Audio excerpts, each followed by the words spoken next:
करीम अम्मा बाद फ़अऊज़ु बिल्लाहि मिनश शैतानिर रजीम बिस्मिल्लाहिर रहमानिर रहीम।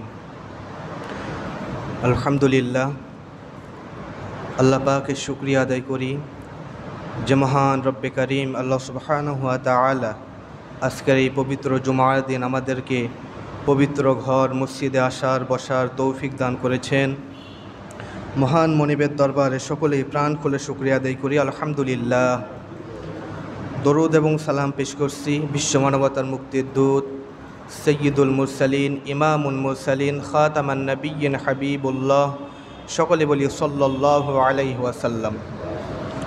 সম্মানিত হাজিরিন, আমরা আজকে জুমার সংক্ষিপ্ত সময় আলোচনা করব যে রাসূল সাল্লাল্লাহু আলাইহি ওয়াসাল্লামের সাথে কিংবা কাছাকাছি জান্নাতে থাকবে কারা। রাসূল সাল্লাল্লাহু আলাইহি ওয়াসাল্লাম কয়েকজন শ্রেণীর নাম বলেছেন যারা জান্নাতে তো যাবেই এবং রাসূল সাল্লাল্লাহু আলাইহি ওয়াসাল্লামের কাছাকাছি থাকবে, পাশাপাশি অবস্থান করবে। আমরা আমাদের প্রত্যেকেরই টার্গেট হচ্ছে জান্নাতে যাওয়া, আর জান্নাতে যেতে পারলে তো সৌভাগ্য, আর রাসূল সাল্লাল্লাহু আলাইহি ওয়াসাল্লামের সাথে জান্নাতে থাকতে পারলে আরও সৌভাগ্যের বিষয়। তো রাসূল সাল্লাল্লাহু আলাইহি ওয়াসাল্লাম কয়েকটা শ্রেণীর নাম বলেছেন। এক নম্বরে রাসূল সাল্লাল্লাহু আলাইহি ওয়াসাল্লামের সাথে জান্নাতে থাকবে তারা, রাসূল সাল্লাল্লাহু আলাইহি ওয়াসাল্লাম বলছেন, আনাস রাদিয়াল্লাহু তাআলা আনহু তিনি বলছেন, আন্না রাজুলান সাআলান নাবিয়্যা সাল্লাল্লাহু আলাইহি ওয়াসাল্লাম আনিস সাআ। আনাস রাদিয়াল্লাহু তাআলা আনহু তিনি বলছেন যে এক ব্যক্তি রাসূল সাল্লাল্লাহু আলাইহি ওয়াসাল্লামকে জিজ্ঞেস করলো, ইয়া রাসূলুল্লাহ, কিয়ামত কবে অনুষ্ঠিত হবে? রাসূল সাল্লাল্লাহু আলাইহি ওয়াসাল্লাম বলছেন, মাতা সাআ। যে লোকটি জিজ্ঞেস করলো যে মাতা সাআ, কিয়ামত কবে অনুষ্ঠিত হবে? রাসূল সাল্লাল্লাহু আলাইহি ওয়াসাল্লাম বলছেন, ওয়ামাযা আ'দাদতা লাহা, তুমি কিয়ামত সম্পর্কে কি সঞ্চয় করেছো? তুমি কিয়ামত সম্পর্কে কি সঞ্চয় করেছো? কিয়ামতের যে খবর আমার কাছ থেকে নিচ্ছ, তুমি কি করেছো? লোকটি বলল, লা শাইআ ইয়া রাসূলুল্লাহ, কিছু তেমন করতে পারিনি, ইল্লা আন্নী আহিব্বুল্লাহ ওয়া রাসূলুহু, তবে আমি আল্লাহ এবং রসুলকে ভালোবাসি। সুবহানাল্লাহ, আমি রাসূল সাল্লাল্লাহু আলাইহি ওয়াসাল্লামকে ভালোবাসি। রাসূল সাল্লাল্লাহু আলাইহি ওয়াসাল্লাম এই কথা শুনে বললেন, আনতা মা'a মান আহবাবতা, তুমি তাদের সাথেই থাকবে যাদেরকে তুমি ভালোবাসো। এজন্যে রাসূল সাল্লাল্লাহু আলাইহি ওয়াসাল্লামকে যারা ভালোবাসে তারা রাসূল সাল্লাল্লাহু আলাইহি ওয়াসাল্লামের সাথেই কিয়ামতের ময়দানে জান্নাতের ভিতরে অবস্থান করবে। এ কথা শুনে আনাস রাদিয়াল্লাহু তাআলা আনহু বলছেন যে আমি রাসূল সাল্লাল্লাহু আলাইহি ওয়াসাল্লামকে সবচেয়ে বেশি ভালোবাসি এবং আবু বকর, ওমর, আলীকে আমি বেশি ভালোবাসি। আমি তাদের মতো আমল করতে পারি না, কিন্তু আমি তাদেরকে ভালোবাসার কারণে আমি আশা করি তাদের সাথে কিয়ামতের ময়দানে আমি জান্নাতের ভিতরে অবস্থান করব। সুবহানাল্লাহ। তাহলে এক নম্বর আমল হচ্ছে রাসূল সাল্লাল্লাহু আলাইহি ওয়াসাল্লামকে ভালোবাসা। সূরা তাওবার 24 নম্বর আয়াতে আল্লাহ সুবহানাহু ওয়া তাআলা বলছেন যে 8টা জিনিসের নাম উল্লেখ করে বলছেন যে 8টা জিনিস অপেক্ষা 3টা জিনিসকে বেশি ভালোবাসতে হবে। আল্লাহ তাআলা বলছেন, কুল ইন কানা আবাউকুম ওয়া আবনাউকুম ওয়া ইখওয়ানুকুম ওয়া আজওয়াজুকুম ওয়া আশীরাতুকুম ওয়া আমওয়ালুন ইকরাফতুমুহা ওয়া তিজারাতুন তাখশাউনা কাসাদাহা ওয়া মাসাকিনু তারদাউনাহা। আল্লাহ তাআলা বলছেন, হে নবী, আপনি বলে দিন, তোমাদের পিতা, তোমাদের সন্তান, তোমাদের ভাই, তোমাদের স্ত্রী, তোমাদের আত্মীয় স্বজন, তোমাদের উপার্জিত সম্পদ, তোমাদের ব্যবসা যা তোমরা ক্ষতি হওয়ার আশঙ্কা করো, এবং তোমাদের ওই বাসস্থান যা তোমরা অধিক প্রিয়, তোমাদের কাছে অধিক প্রিয় যে বাসস্থান, ওই 8টা জিনিস অপেক্ষা আহাব্বা ইলাইকুম মিনাল্লাহি ওয়া রাসূলিহি ওয়া জিহাদিন ফি সাবিলিহি, আল্লাহ এবং তার রসুল এবং আল্লাহর জমিনে দিন প্রতিষ্ঠার জন্য জিহাদ ফি সাবিলিল্লাহর কাজকে বেশি ভালোবাসতে হবে, বেশি গুরুত্ব দিতে হবে। যদি না করো তাহলে ফাতারাব্বাসু হাত্তা ইয়াতিয়াল্লাহু বিআমরি, আল্লাহ তাআলার বিধান আসা পর্যন্ত তুমি অপেক্ষা করো। আর আল্লাহু লা ইয়াহদিল কওমাল ফাসিকিন, আল্লাহ কোনো ফাসিক সম্প্রদায়কে হেদায়েত করেন না। আয়াতের শেষের অংশ আগের অংশের সাথে রিলেটেড, সম্পর্কযুক্ত। আল্লাহ তাআলা প্রথমে বললেন 8টা জিনিস অপেক্ষা 3টা জিনিসকে ভালোবাসতে হবে, আর শেষে বললেন কোনো ফাসিককে হেদায়েত করে না। তার মানে যারা ওই 8টা জিনিস অপেক্ষা 3টা জিনিসকে প্রাধান্য দেবে না, ভালোবাসবে না, তারা হচ্ছে ফাসিক, এদেরকে আল্লাহ হেদায়েত করবেন না। তাহলে 8টা জিনিস অপেক্ষা রাসূল সাল্লাল্লাহু আলাইহি ওয়াসাল্লামকে জীবনের চাইতে বেশি ভালোবাসতে হবে। এবং রাসূল সাল্লাল্লাহু আলাইহি ওয়াসাল্লাম বুখারীর হাদিসের মধ্যে বলছেন যে পিতা পুত্রের চাইতেও আমি রসুলের ভালোবাসা তোমাদের আগে থাকতে হবে। লা ইউমিনু আহাদুকুম হাত্তা আকুনা আহাব্বা ইলাইহি মিন ওয়ালিদিহি ওয়া ওয়ালাদিহি ওয়ান নাসি আজমাইন। তোমাদের মধ্যে ততক্ষণ পর্যন্ত কেউ ইমানদারি হতে পারবে না, মুমিনই হতে পারবে না ততক্ষণ পর্যন্ত যতক্ষণ তোমার পিতা, তার সন্তান এবং পৃথিবীর সকল মানুষের চাইতে আমি রসুলের ভালোবাসা তোমাদের মধ্যে না থাকবে, আমি রসুল অধিক প্রিয় তোমাদের কাছে না হব, ততক্ষণ পর্যন্ত তোমরা ইমানদার হতে পারবে না। তাহলে ইমানকে পরিপূর্ণ করতে হলে, প্রকৃত ইমানদার হতে হলে নিজের জীবনের চাইতেও রসুল সাল্লাল্লাহু আলাইহি সাল্লামকে বেশি প্রাধান্য দেওয়া লাগবে, ভালোবাসা লাগবে। দেখুন ওমর রাদিয়াল্লাহু তাআলা আনহুর একটি ঘটনা, যে আব্দুল্লাহ বিন হিশাম রাদিয়াল্লাহু তাআলা আনহু তিনি বলছেন যে আমরা একবার রসুল সাল্লাল্লাহু আলাইহি ওয়াসাল্লাম এবং ওমর রাদিয়াল্লাহু তাআলা আনহু সেখানে ছিলেন, একসাথে আমরা ছিলাম। তখন রসুল সাল্লাল্লাহু আলাইহি ওয়াসাল্লাম ওমর রাদিয়াল্লাহু তাআলা আনহুর হাত ধরেছিলেন। হাত যখন ধরেছিলেন রসুল সাল্লাল্লাহু আলাইহি ওয়াসাল্লামকে ওমর রাদিয়াল্লাহু তাআলা আনহু বলেন, ইয়া রাসূলুল্লাহ আনতা আহাব্বা ইলাইহি মিন কুল্লি শাইইন ইল্লা মিন নাফসি। হে রাসূল, আপনাকে আমি ভালোবাসি, তবে আমার জীবনের চাইতে আপনাকে আমি ভালোবাসি না। আপনাকে আমি ভালোবাসি, তবে আমি জীবনের চাইতে বেশি ভালোবাসি না। তখন রাসূল সাল্লাল্লাহু আলাইহি ওয়াসাল্লাম বলছেন, লা না ওয়াল্লাযী নাফসি বিয়াদিহি, আমি আল্লাহর নামে কসম করে বলছি যে আল্লাহর হাতে রয়েছে মুহাম্মাদের জীবন, হাত্তা আকুনা আহাব্বা ইলাইকা মিন নাফসি, তুমি ততক্ষণ পর্যন্ত ইমানদার হতে পারবে না যতক্ষণ পর্যন্ত তোমার নিজের জীবনের চাইতে আমি রসুলের ভালোবাসা তোমার বেশি না হবে। সুবহানাল্লাহ। কোন ওমরকে এই কথা বলছেন? যে ওমরের ব্যাপারে রাসূল সাল্লাল্লাহু আলাইহি ওয়াসাল্লাম বলছেন, হে ওমর, তুমি যখন একটি রাস্তা দিয়ে হেঁটে যাও 40 দিন পর্যন্ত শয়তান ওই রাস্তায় ভয়ে হাঁটে না। সুবহানাল্লাহ। এত বড় প্রতাপশালী নেতা, তিনাকে বলছেন ওমর তুমি এখনও ইমানদারি হতে পারো না। তখন ওমর রাদিয়াল্লাহু তাআলা আনহু বলছেন, ফা ইন্নাহু আল আনা ওয়াল্লাহি আনতা আহাব্বু ইলাইয়া মিন নাফসি। ওমর রাদিয়াল্লাহু তাআলা আনহু বললেন যে আমি আল্লাহর নামে কসম করে বলছি, ইয়া রাসূলুল্লাহ, এখন আমার জীবনের চাইতে আপনাকে আমি বেশি ভালোবাসি। সুবহানাল্লাহ। রাসূল সাল্লাল্লাহু আলাইহি ওয়াসাল্লাম বললেন, আল আন ইয়া ওমর, এখন তুমি এইমাত্র তুমি ইমানদার হলে। তাহলে ইমানদার হতে হলে প্রকৃত ইমানদার সেই যে ব্যক্তির অন্তরে রাসূল সাল্লাল্লাহু আলাইহি ওয়াসাল্লামের ভালোবাসা রয়েছে, নিজের জীবনের চাইতে রাসূল সাল্লাল্লাহু আলাইহি ওয়াসাল্লামকে বেশি ভালোবাসে। দেখুন সাহাবায়ে কেরাম রাসূল সাল্লাল্লাহু আলাইহি ওয়াসাল্লামকে কী রূপে ভালোবাসতেন। খুবাইব রাদিয়াল্লাহু তাআলা আনহু, তিনাকে রাসূল সাল্লাল্লাহু আলাইহি ওয়াসাল্লাম যখন মদিনার প্রেসিডেন্ট হলেন, প্রেসিডেন্ট হওয়ার পর 10 জন সাহাবীকে রাসূল সাল্লাল্লাহু আলাইহি ওয়াসাল্লাম গোয়েন্দা বাহিনী হিসাবে মক্কায় পাঠালেন যে যাও। 10 জন যখন গেল, পাহাড়ের কাফেরদের দেখে পাহাড়ের চূড়ায় উঠল, কাফেররা তাদেরকে পাহাড়ের চূড়ায় দেখে ফেলল। পাহাড়ের চূড়ায় দেখে ফেলার পর কাফেররা বলল, আমরা তোমাদের হত্যা করব না, তোমরা নিঃসন্দেহে নেমে আসো। সাহাবায়ে কেরাম বললেন, না, তোমাদেরকে আমরা বিশ্বাস করি না। তখন কাফেররা কী করলো, তীর নিক্ষেপ করে 7 জনকে ওখানে শহীদ করে দিল। বাকি থাকলো 3 জন। 3 জনকে বলা হলো তোমরা নেমে আসো, বললে না, নামবো না। তখন ওয়াদা করে তারা নেমে আসলো যে তাদেরকে কিছু করা হবে না, নেমে আসলো। নেমে আসার পর রসুলের সাহাবীদের কাঁধে যে তীর ধনুক ছিল, ওই ধনুক যে দড়ি দিয়ে বাঁধা ছিল, ওই দড়ি দিয়ে সাহাবীদেরকে কাফেররা বাঁধলো। সাহাবীরা বললো যে শুরুতেই ওয়াদার খেলাপ করলে, তোমাদের সাথে আমরা আজ যাব না।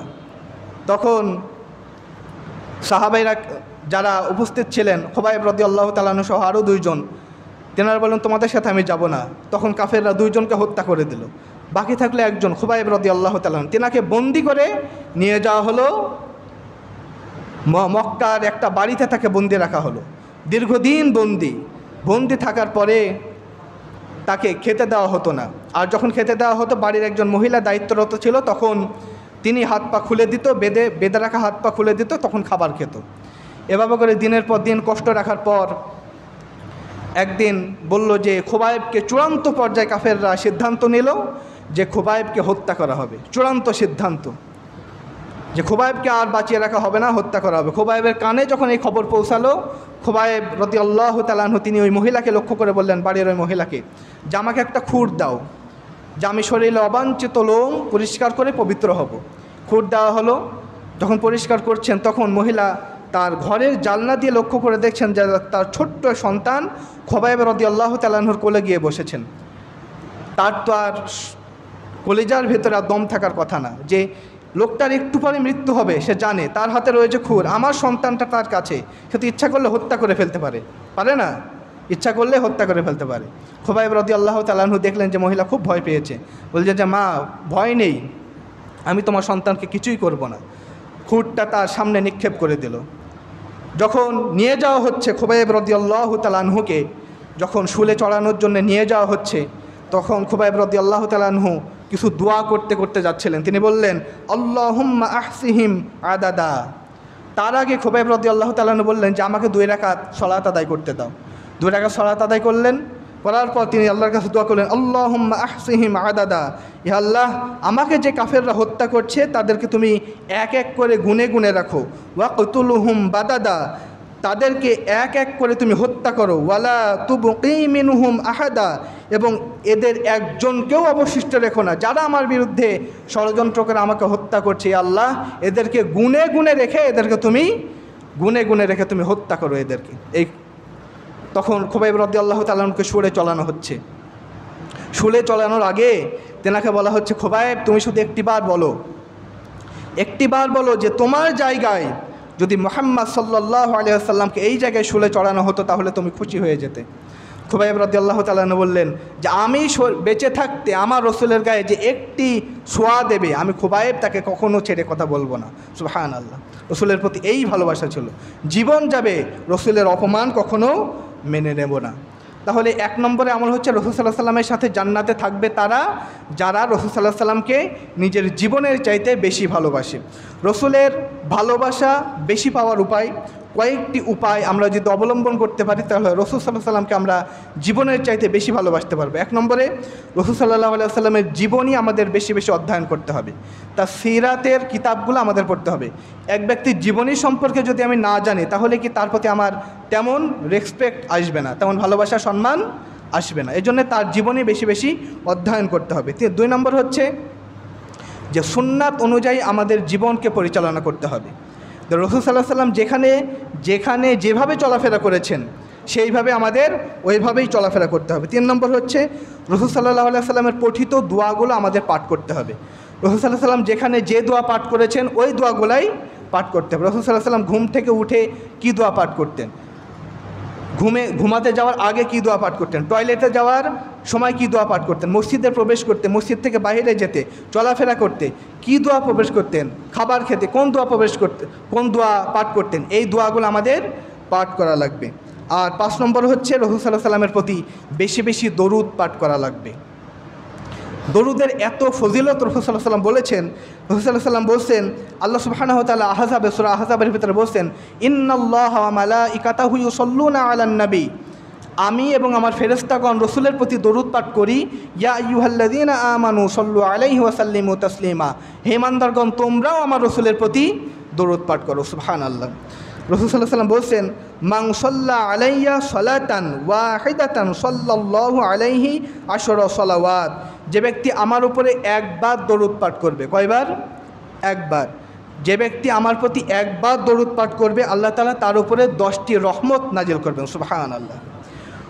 ওয়া হুত্তাত আনহু আশরু খাতিআতিন, আর 10টি গুনাহ আল্লাহ তাআলা তার জীবন থেকে মাফ করে দিবেন। সুবহানাল্লাহ। ওয়া রুফিআত লাহু আশরু দারাজাতিন, আর আল্লাহ তাআলা নৈকট্য অর্জনের জন্যে আল্লাহ তাআলা তার 10টি মর্যাদা বৃদ্ধি করে দেবেন। সুবহানাল্লাহ।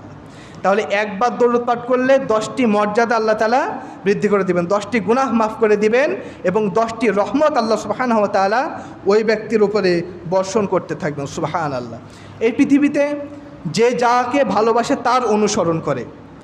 যেমন কোনো ব্যক্তির প্রতি যদি আমার ভালোবাসা থাকে, সেই ব্যক্তি কিভাবে চলাফেরা করছে, কি খাচ্ছে, কি পোশাক আশাক পরছে, ওইটার দিকে আমি লক্ষ্য করে আমি আমার জীবন সাজাবো। কেউ যদি প্রকৃত অর্থে রাসূল সাল্লাল্লাহু আলাইহি ওয়াসাল্লামকে ভালোবাসে তাহলে রাসূল সাল্লাল্লাহু আলাইহি ওয়াসাল্লামের সিরাত অনুযায়ী, তার সূরাত অনুযায়ী নিজের জীবনকে সে ঢেলে সাজাবে। এই জন্য রাসূল সাল্লাল্লাহু আলাইহি ওয়াসাল্লামকে আল্লাহ সুবহানাহু ওয়া তাআলা বলছেন, আল্লাহ তাআলা বলছেন সূরা নিসার মধ্যে ওয়া মান ইউতিইল্লাহ ওয়া রাসূলাহু ফাউলাইকা মাআল্লাযীনা আনআমা আল্লাহ, যে ব্যক্তি আল্লাহ এবং রসুলের আনুগত্য করবে, তার কথা মানবে, তাদের সাথেই সে আল্লাহ সুবহানাহু ওয়া তাআলা যাদেরকে অনুগ্রহ করেছেন তাদের সাথেই সে কিয়ামতের ময়দানে থাকবে। সুবহানাল্লাহ। এজন্যে রাসূল সাল্লাল্লাহু আলাইহি সাল্লামকে ভালোবাসা এবং তার সাথে পুঙ্খানুপুঙ্খানুভাবে অনুসরণ করতে হবে। এরপরে রাসূল সাল্লাল্লাহু আলাইহি সাল্লামের সাথে জান্নাতে থাকার 2 নম্বর আমল হচ্ছে বেশি বেশি সেজদা দেওয়া, আল্লাহ তাআলাকে বেশি বেশি সেজদা দেওয়া। আল্লাহ সুবহানাহু ওয়া তাআলা সেজদার এত ফজিলত দিয়েছেন, আর রাসূল সাল্লাল্লাহু আলাইহি সাল্লামকে একজন সাহাবী অজুর পানি ঢেলে দিচ্ছেন। রাবিয়া ইবনে কাব আসলামী রাদিয়াল্লাহু তাআলা আনহু তিনি বলছেন যে কুনতু আতি রাসূলুল্লাহি সাল্লাল্লাহু আলাইহি ওয়াসাল্লাম বিওয়াদুবিহি বিহাজাতিহি, রাসূল সাল্লাল্লাহু আলাইহি সাল্লামের অজুর পানি এবং অন্যান্য প্রয়োজনীয় জিনিস আমি এনে দিতাম, যে আমি তার খাদেম ছিলাম, খেদমতের জন্য অজুর পানি এনে দিতাম, তার মেসওয়াক এনে দিতাম, বিভিন্ন জিনিস আমি এনে দিতাম। তখন রাসূল সাল্লাল্লাহু আলাইহি সাল্লাম আমাকে বললেন, সালনি, হে রাবিয়া তুমি আমার কাছে কিছু চাও। তখন রাবিয়া বললেন, মুরাফাকাতাকা ফিল জান্নাহ, হে রাসূল আমি আপনার সাথে জান্নাতে থাকতে চাই। সুবহানাল্লাহ। রাসূল সাল্লাল্লাহু আলাইহি সাল্লাম বললেন, আওয়া গায়রা যালিক, এছাড়া অন্য কিছু চাও, এটা তো অনেক বড় চাও, আমার সাথে তুমি জান্নাতে থাকবে, এছাড়া অন্য কিছু চাও। তখন রাবিয়া বলল, হুয়াদাকা, না ইয়া রাসূলুল্লাহ আমি এটাই চাই। তখন রাসূল সাল্লাল্লাহু আলাইহি সাল্লাম বলছেন যে এমনি এমনি তো হবে না, ফাআইন্নি আলা নাফসিকা বিকাসরাতিস সুজুদ, হে রাবিয়া তুমি যদি আমার সাথে জান্নাতে থাকতে চাও আমাকে একটু সহযোগিতা করো, এ মাথা দিয়ে বেশি বেশি আল্লাহ তাআলাকে সেজদা দাও। সুবহানাল্লাহ। তাহলে রাসূল সাল্লাল্লাহু আলাইহি সাল্লামের সাথে জান্নাতে থাকতে হলে তিনি বললেন যে বেশি বেশি সেজদা দাও, অর্থাৎ সালাত আদায় করো, সালাতে গাফিলতি করো না। মুমিনদের 8টি বৈশিষ্ট্যের কথা আল্লাহ সুবহানাহু ওয়া তাআলা সূরা তাওবার 112 নম্বর আয়াতে বলেছেন। 12 নম্বর আয়াতে বলার পর তিনি একটি গুণের কথা বলেছেন, আস-সাজিদুন, তারা বেশি বেশি আল্লাহ তাআলাকে সেজদা দেয়। 8টি গুণের কথা আল্লাহ সুবহানাহু ওয়া তাআলা বলেছেন। আর সেজদার যে ফজিলত রাসূল সাল্লাল্লাহু আলাইহি সাল্লাম বর্ণনা করেছেন, তিনি বলছেন, উবাইদা ইবনে সামিত রাদিয়াল্লাহু তাআলা আনহু তিনি বলছেন, আন্নাহু সামিআ রাসূলুল্লাহি সাল্লাল্লাহু আলাইহি ওয়াসাল্লাম ইয়াকুলু, রাসূল সাল্লাল্লাহু আলাইহি সাল্লামকে তিনি বলতে শুনেছেন, মা মিন আবদিন ইয়াসজুদু লিল্লাহ, যখন কোনো বান্দা আল্লাহ তাআলা আল্লাহর জন্য একটি সেজদা করে, যখন কোনো বান্দা আল্লাহ তাআলাকে একটি সেজদা করে, সাজদাদান ইল্লা কাতাবাল্লাহু লাহু বিয়া হাসানা, আল্লাহ তাআলা তার বিনিময়ে তার আমলনামায় একটি নেকি লিখে দেন। ওয়া মাহা আনহু বিহা সাইয়্যাহ, তার একটি গুনাহকে আল্লাহ সুবহানাহু ওয়া তাআলা মাফ করে দেন।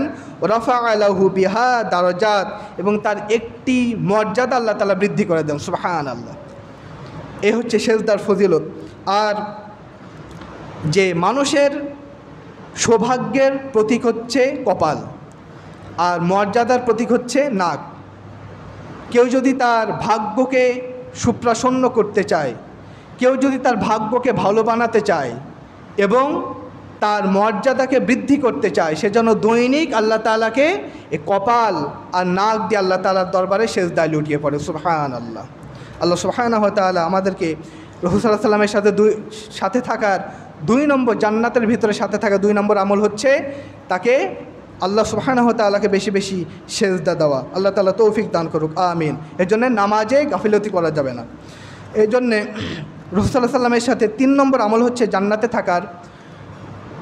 জান্নাতে রাসূল সাল্লাল্লাহু আলাইহি সাল্লামের সাথে ওই ব্যক্তি থাকবে, রাসূল সাল্লাল্লাহু আলাইহি সাল্লাম বলছেন, ইন্না মিন আহাব্বিকুম ইলাইয়া ওয়া আকরাবিকুম মিন্নি মাজলিসান ইয়াউমাল কিয়ামাহ, তোমাদের মধ্যে সেই আমার নিকট সর্বাধিক প্রিয় এবং কিয়ামতের ময়দানে আমার সাথে তারা খুবই নিকটে থাকবে, কাছাকাছি থাকবে, আমার সাথে জান্নাতে থাকবে।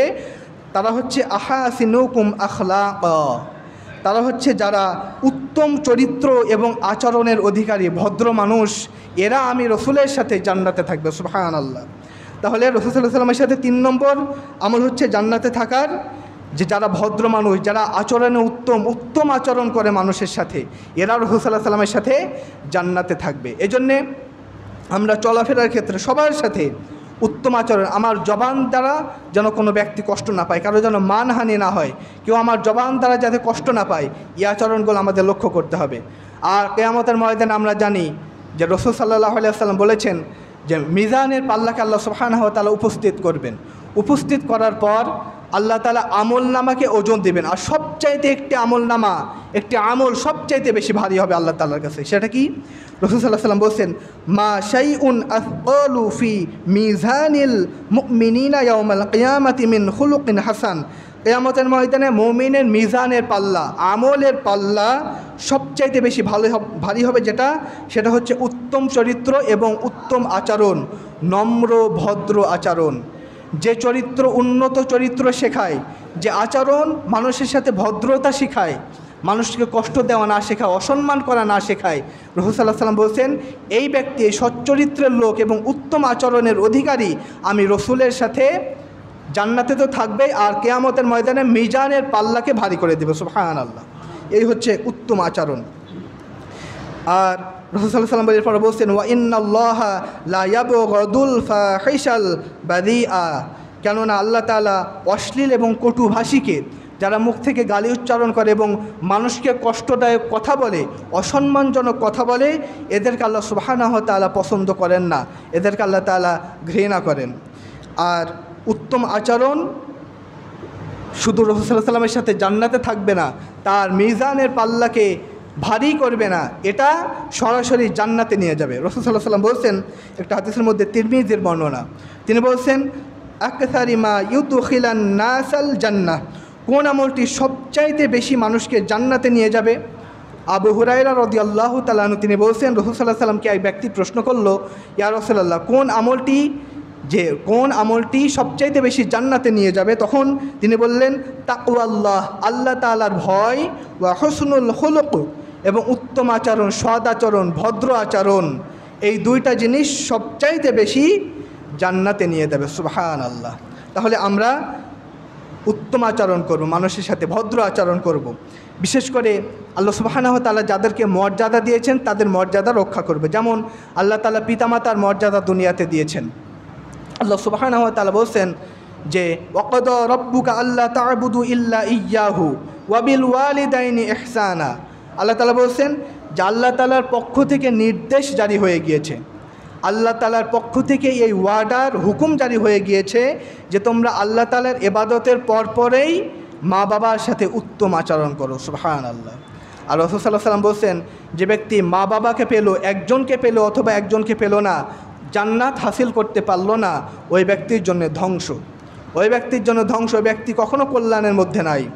এজন্যে রাসূল সাল্লাল্লাহু আলাইহি ওয়াসাল্লাম হাদিসের মধ্যে বলছেন যে, রাসূল সাল্লাল্লাহু আলাইহি ওয়াসাল্লামের একজন সাহাবী আব্দুল্লাহ ইবনে ওমর রাদিয়াল্লাহু তাআলা আনহু তিনি বলছেন, রিদল রব্বি ফি রিদল ওয়ালিদ, পিতামাতার সন্তুষ্টিতেই আল্লাহ তাআলার সন্তুষ্টি, ওয়াসাখাতুর রব্বি ফি সাখাতিল ওয়ালিদি, আর পিতামাতার অসন্তুষ্টিতেই আল্লাহ তাআলার অসন্তুষ্টি। এই জন্য পিতামাতাকে নারাজ করে কখনো কোনো কাজ করলে সেটা সফলতা অর্জন করে না।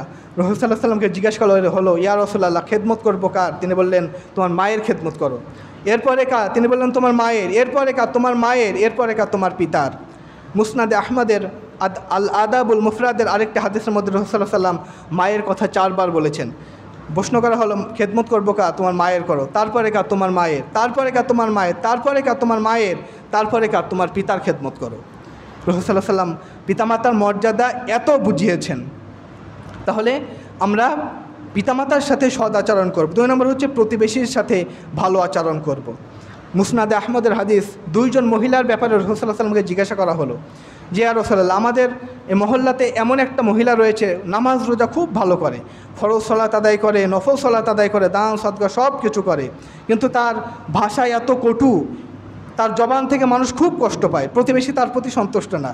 রাসূল সাল্লাল্লাহু আলাইহি ওয়াসাল্লাম বলছেন, ওর কোনো খায়ে নাই, ও ব্যক্তি জাহান্নামে যাবে। আর একজন ব্যক্তির সম্পর্কে, একজন মহিলা সম্পর্কে জিজ্ঞাসা করা হলো, ইয়া রাসূলুল্লাহ, আমাদের মহল্লায় একটি মহিলা আছে, মানুষ তার প্রতি সন্তুষ্ট, কিন্তু সে সালাত আদায় করে, ফরজ সালাতটা আদায় করে, ফরজ রোজা রাখে, ফরজ হজ করে, ফরজগুলো আদায় করে, নফলের বেশি তার দিকে কোনো গুরুত্ব নেই, কিন্তু ফরজগুলো সঠিকভাবে আদায় করে এবং মানুষের সাথে খুব কোমল হৃদয়ে কথা বলে, মানুষ তার প্রতি সন্তুষ্ট। রাসূল সাল্লাল্লাহু আলাইহি ওয়াসাল্লাম বলছেন, ওই মহিলা আল্লাহর জান্নাতে যাবে। সুবহানাল্লাহ। উত্তম চরিত্রের এত গুরুত্ব রাসূল সাল্লাল্লাহু আলাইহি ওয়াসাল্লাম দিয়েছেন।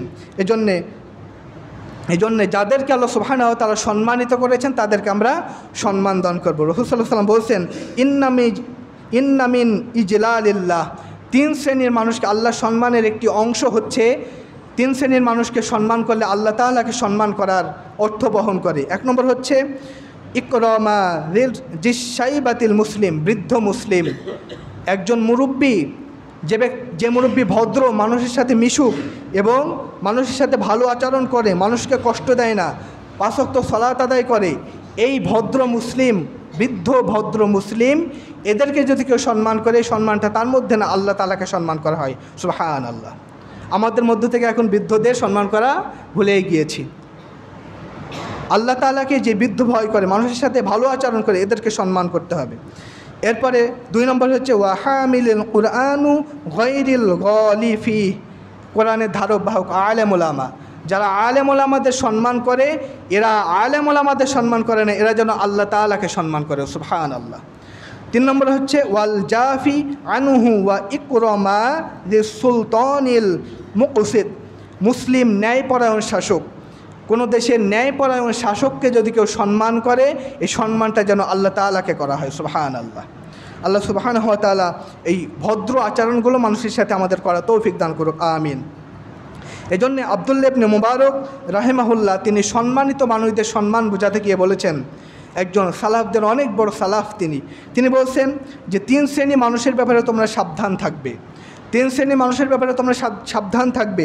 1 নম্বর হচ্ছে আল উলামা, আলেমদের সম্মান রক্ষা করবে, তাদের মানহানি করবে না, তাদের সমালোচনা গীবত করবে না, তাদেরকে অসম্মান করবে না, তারা কষ্ট পায় এমন কোনো কথা বা কাজ তাদের সাথে করবে না। যদি করো তাহলে তোমার জন্য আখিরাত বরবাদ হয়ে যাবে, আল্লাহ তাআলা তোমার প্রতি অসন্তুষ্ট হয়ে যাবে। কারণ আলেমদের সম্মান আল্লাহ তাআলা নিজে দিয়েছেন। আল্লাহ তাআলা সূরা হুজুরাতের মধ্যে বলছেন, ইন্না আকরামাকুম ইনদাল্লাহি আতকাকুম, ইন্না আকরামাকুম ইনদাল্লাহি আতকাকুম, আলেমরা আমি আল্লাহ তাআলার কাছে সবচাইতে বেশি সম্মানিত। ইন্নামা ইয়াখশাল্লাহা মিন ইবাদিহিল উলামা, আর আমার বান্দাদের ভিতরে আলেমরা আমি আল্লাহ তাআলাকে সবচাইতে বেশি ভয় করে। রাসূল সাল্লাল্লাহু আলাইহি ওয়াসাল্লাম এরপরে বলছেন, আল উলামা ওয়ারাসাতুল আম্বিয়া, যারা আলেম ওলামা এরা হচ্ছে দুনিয়ার কোনো সাধারণ মানুষ না, এরা আমি রসুলের উত্তরসূরি। সুবহানাল্লাহ। আমি রসুল যে জিম্মাদার, যে দায়িত্ব দিয়ে আল্লাহ সুবহানাহু ওয়া তাআলা আমাকে দুনিয়াতে প্রেরণ করেছেন, এই দায়িত্ব দায়ভার আলেমদের উপরে রয়েছে। আমি বিদায় নেওয়ার পর আলেমরা এই দায়িত্ব দায়ভার জাতির সামনে পালন করবে। 2 নম্বরে তাদের ব্যাপারে সাবধান থাকো, মুসলিম শাসক, কোনো দেশের মুসলিম শাসক, তাদের বিরুদ্ধে সমালোচনা করো না, তাদের গীবত করো না। তারা আল্লাহ তাআলার বিধান দিয়ে যে সমাজকে পরিচালনা করে, এদেরকে সম্মান করো। 3 নম্বর হচ্ছে মুসলিম ভাই, তোমরা একে অপরের ভাইয়ের বিরুদ্ধে সমালোচনা করো না। তোমাদের একে অপরের ভাইয়ের বিরুদ্ধে সমালোচনা করো না, তাদের সাথে উত্তম আচরণ করো। সুতরাং 3 নম্বর আমল হচ্ছে রাসূল সাল্লাল্লাহু আলাইহি ওয়াসাল্লামের সাথে তারাই জান্নাতে থাকবে যারা ভদ্র আচরণ করবে, নম্র আচরণ করবে, মানুষের সাথে সৎ ব্যবহার করবে, এরা রাসূল সাল্লাল্লাহু আলাইহি ওয়াসাল্লামের সাথে জান্নাতে থাকবে। এরপরে 4 নম্বর আমল হচ্ছে রাসূল সাল্লাল্লাহু আলাইহি ওয়াসাল্লামের সাথে তারাই জান্নাতে থাকবে যারা ইয়াতিমদের লালন পালন করে। রাসূল সাল্লাল্লাহু আলাইহি ওয়াসাল্লাম বলছেন, ওয়া আনা কাফিলুল ইয়াতিমি ফিল জান্নাহ, আমি এবং ইয়াতিম লালন পালনকারী জান্নাতের ভিতরে থাকবো। হাকাদা ওয়া আশারা বিসাব্বাতিল ওয়াল উস্তা ওয়াল ফাররাজা বাইনাহুমা শাইআ। রাসূল সাল্লাল্লাহু আলাইহি ওয়াসাল্লাম বলছেন, আমি এইভাবে থাকবো জান্নাতে। রাসূল সাল্লাল্লাহু আলাইহি ওয়াসাল্লাম মধ্যম আঙ্গুল এবং এই আঙুলটা উঁচা করে সাহাবীদের লক্ষ্য করে বললেন যে আমি আর ইয়াতিমদের লালন পালনকারী এইভাবে জান্নাতের ভিতরে অবস্থান করব। সুবহানাল্লাহ। ইয়াতিমদের মর্যাদা আল্লাহ তাআলা কত দিয়েছেন। যারা ইয়াতিমদের রক্ষণাবেক্ষণ করবে, আল্লাহ তাআলা এইভাবে জান্নাতের ভিতরে পাশাপাশি অবস্থান করবেন। সুবহানাল্লাহি ওয়া বিহামদি। তাহলে আমরা ইয়াতিমদের সাথে ভদ্র আচরণ করব এবং তাদের সাথে ভালো আচরণ করব এবং তাদেরকে লালন পালনের বেশি তাগিদ দেব। বিশেষ করে আমরা খোঁজ খবর নেব যারা মাদ্রাসা ছাত্র, ইয়াতিম, এদের সাথে ভালো আচরণ করব। 5 নম্বর আমল হচ্ছে কন্যা সন্তান যারা লালন পালন করে, এরা রাসূল সাল্লাল্লাহু আলাইহি ওয়াসাল্লামের সাথে জান্নাতের ভিতরে রাসূল সাল্লাল্লাহু আলাইহি ওয়াসাল্লামের পাশাপাশি অবস্থান করবে। সুবহানাল্লাহ। রাসূল সাল্লাল্লাহু আলাইহি ওয়াসাল্লাম বলছেন যে মান আলা জারিয়াতাইনি দাখালতু আনা ওয়া হুয়াল জান্নাতা কাহাতাইন, যে ব্যক্তি 2টা মেয়ে সন্তান লালন পালন করবে এবং আমি তার সাথে পাশাপাশি জান্নাতে থাকবো। সুবহানাল্লাহ। আমরা মেয়ে সন্তান হলে অনেকেই রাগ করি, এটা হচ্ছে জাহিলিয়াতের স্বভাব। জাহিলি যুগে, আলহামদুলিল্লাহ, আল্লাহ তাআলা বরকত দান করুক, জাহিলি যুগে মেয়েদের কোনো মর্যাদা ছিল না। মেয়েদের কোনো মর্যাদা ছিল না, জীবন্ত মেয়ে সন্তান হলে জীবন্ত পুঁতে দিত, তাদেরকে জীবন্ত কবর দিয়ে দিত। এটা হচ্ছে জাহিলিয়াতের স্বভাব। রাসূল সাল্লাল্লাহু আলাইহি ওয়াসাল্লাম বলছেন, যে ব্যক্তি 2টা মেয়ে সন্তান লালন পালন করবে, আল্লাহ তাআলা আমার সাথে তাকে পাশাপাশি জান্নাতে অবস্থান করবে। ওয়া আশারা বি আসবুআহি, এবং রাসূল সাল্লাল্লাহু আলাইহি ওয়াসাল্লাম 2টা আঙ্গুল এভাবে উঁচু করে দেখালেন, মধ্যম আঙ্গুল এবং এই শাহাদাতের আঙ্গুল এভাবে উঁচু করে দেখালেন, এই 2টা আঙ্গুল যে এভাবে পাশাপাশি, আমি রসুল এবং ওই ব্যক্তি মেয়েকে লালন পালনকারী ব্যক্তি এইভাবে জান্নাতের ভিতরে পাশাপাশি অবস্থান করব। সুবহানাল্লাহ। তাহলে আমরা এই 5টি আমল করে রাসূল সাল্লাল্লাহু আলাইহি ওয়াসাল্লামের সাথে জান্নাতে থাকবে। 1 নম্বর আমল, একবার আবার বলে দিচ্ছি, 1 নম্বর যারা রাসূল সাল্লাল্লাহু আলাইহি ওয়াসাল্লামের পাশাপাশি জান্নাতে থাকবে, 1 নম্বর হচ্ছে যারা রসুলকে বেশি ভালোবাসে, এরা রাসূল সাল্লাল্লাহু আলাইহি ওয়াসাল্লামের সাথে জান্নাতে থাকবে। 2 নম্বর হচ্ছে মাথা দিয়ে যারা বেশি বেশি সেজদা দেয়, এরা আল্লাহ রসুলের সাথে জান্নাতে থাকবে। 3 নম্বর হচ্ছে উত্তম আচরণ, ভালো আচরণ, ভদ্র আচরণ যারা করবে, এরা রাসূল সাল্লাল্লাহু আলাইহি ওয়াসাল্লামের সাথে জান্নাতে থাকবে। 3 নম্বর হচ্ছে ইয়াতীমদের লালন পালনকারী, এরা রাসূল সাল্লাল্লাহু আলাইহি ওয়াসাল্লামের সাথে জান্নাতে থাকবে।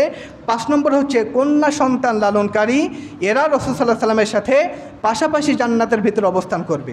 আরেকটি হাদিস, যে রাসূল সাল্লাল্লাহু আলাইহি ওয়াসাল্লামের সাথে, রাসূল সাল্লাল্লাহু আলাইহি ওয়াসাল্লামের প্রতি যারা বেশি বেশি দরুদ পাঠ করবে, এই হাদিসটার সনদের ব্যাপারে উলামায়ে কেরাম মন্তব্য করেছেন, সহিহ বলেননি, দুর্বল বলেছেন, এজন্য ওটা আর বললাম না। আমরা এই 5টি আমল দুনিয়াতে করে নিজের মর্যাদাকে বৃদ্ধি করে রাসূল সাল্লাল্লাহু আলাইহি ওয়াসাল্লামের শুধু জান্নাতে যাব তা না, রাসূল সাল্লাল্লাহু আলাইহি ওয়াসাল্লামের সাথে আমরা জান্নাতের ভিতরে পাশাপাশি অবস্থান করার তৌফিক আল্লাহ সুবহানাহু ওয়া তাআলা আমাদেরকে দান করুক, আমিন। আল্লাহ তাআলা এই আমলগুলো করার তৌফিক আমাদের দান করুক। যারা আপনারা সুন্নত পড়েননি, আপনারা সুন্নত পড়ে নিন।